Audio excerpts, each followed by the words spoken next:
नमस्कार। आकाशवाणी जयपुर अजमेर से प्रस्तुत हैं प्रादेशिक समाचार।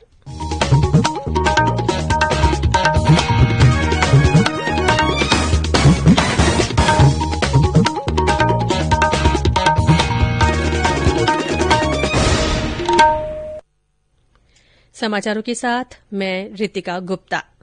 प्रदेश में कोविड-19 की स्थिति की समीक्षा करने और संक्रमण के प्रसार को रोकने में सहयोग करने के लिए एक केंद्रीय दल आज राज्य के दौरे पर है। नीति आयोग के सदस्य डॉ विनोद कुमार पॉल के नेतृत्व वाले इस दल ने सुबह जयपुर में स्वास्थ्य विभाग के अधिकारियों के साथ कोरोना की स्थिति की समीक्षा की। इस दल ने जोधपुर में कोरोना संक्रमण की स्थिति और उसकी रोकथाम की भी अलग से समीक्षा की है। दल के सदस्यों का शाम को मुख्यमंत्री अशोक गहलोत से मिलने का कार्यक्रम है। ये दल आज शाम दिल्ली लौट जाएगा। देश में कोविड-19 से स्वस्थ होने की दर बढ़कर लगभग 94.03% हो गई है। अब तक 90 लाख से ज्यादा लोग संक्रमण से उबर चुके हैं। देश में लगातार 25 दिनों से कोरोना संक्रमण के नए मामलों की संख्या प्रतिदिन 50,000 से कम रिकॉर्ड की जा रही है। इस बीच प्रदेश में कल भी राजधानी जयपुर में सबसे ज्यादा 692 नए कोरोना संक्रमित मिले। इसके साथ ही जिले में अब तक 48,000 से ज्यादा रोगी मिल चुके हैं। इधर राज्य में कल थोड़ी गिरावट के बाद 2,347 नए संक्रमितों की पुष्टि हुई। इनमें जोधपुर में 314, कोटा में 169, अलवर में 117, उदयपुर में 110, भरतपुर में 95, नागौर में 93 और अजमेर में 84 लोगों में संक्रमण मिला है। प्रदेश में कल 3,000 से ज्यादा लोग कोरोना संक्रमण से मुक्त हुए हैं। राज्य में अब 27,974 सक्रिय मामले हैं। राज्य में कल कोरोना से 19 और लोगों की मृत्यु हो गई। इन्हें मिलाकर संक्रमण से मृतकों की संख्या बढ़कर 2,331 हो गई है। सीकर से हमारे संवाददाता ने बताया कि जिले में कोरोना संक्रमण के बढ़ते मामलों को देखते हुए जिला प्रशासन ने कल से रात्रिकालीन कर्फ्यू लगा दिया है। शाम 7 बजे शहर के बाजार बंद हो जाते हैं। केंद्र सरकार ने कहा है कि नए कृषि कानूनों से न्यूनतम समर्थन मूल्य एमएसपी बिल्कुल भी प्रभावित नहीं होगी और एमएसपी प्रणाली जारी रहेगी।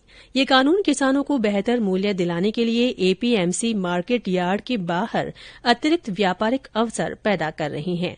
केंद्र ने कहा कि नए कृषि कानूनों को लेकर देश में कई भ्रांतियां फैलाई जा रही हैं, जबकि सही तथ्य ये है कि इन कानूनों के लागू होने से किसानों को फसल के मूल्य गारंटी की सुविधा होगी और किसी कारण से उन्हें मूल्य भुगतान नहीं होने पर जुर्माने का प्रावधान भी होगा।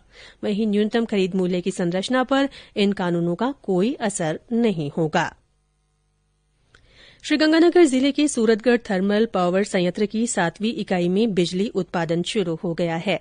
इसके साथ ही इस संयंत्र की बिजली उत्पादन क्षमता 2,160 मेगावाट हो गई है। इससे पहले यहां 6 इकाइयों से 1,500 मेगावाट बिजली उत्पादन किया जा रहा था। परियोजना के अतिरिक्त मुख्य अभियंता केसर सिंह ने बताया कि 7वीं इकाई से रोजाना 1,58,40,000 यूनिट बिजली का उत्पादन होगा। उदयपुर में हेलीकॉप्टर के जरिए जॉय राइड का शुभारंभ किया गया है। इसके तहत पर्यटकों को हेलीकॉप्टर से फतेहसागर, सज्जनगढ़, करनीमाता, चीरवा टनल और लाभगढ़ होकर पुण्य प्रताप गौरव केंद्र दिखाया जाएगा। इसके लिए रानी रोड संजय पार्क के पास नया हेलीपैड बनाया गया है। प्रदेश में न्यूनतम तापमान में उतार चढ़ाव जारी है। आज कुछ स्थानों पर तापमान में कमी आई है, वहीं कुछ जगह बढ़ोतरी दर्ज की गई है। मौसम विभाग के अनुसार माउंट आबू में सबसे कम 4 डिग्री सेल्सियस तापमान रिकॉर्ड किया गया।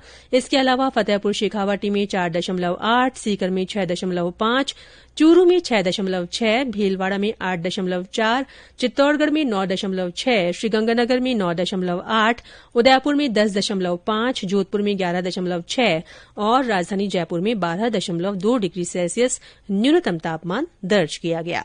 और अंत में कोरोना जागरूकता संदेश। कोविड-19 से बचाव और सुरक्षित रहने के 3 उपाय। मास्क लगाएं, 2 गज दूरी है जरूरी, सुरक्षित दूरी रखें, हाथ और मुंह साफ रखें। इसी के साथ प्रादेशिक समाचार बुलेटिन समाप्त हुआ। हमारा अगला बुलेटिन राजस्थानी में दोपहर 3 बजे प्रसारित होगा। नमस्कार।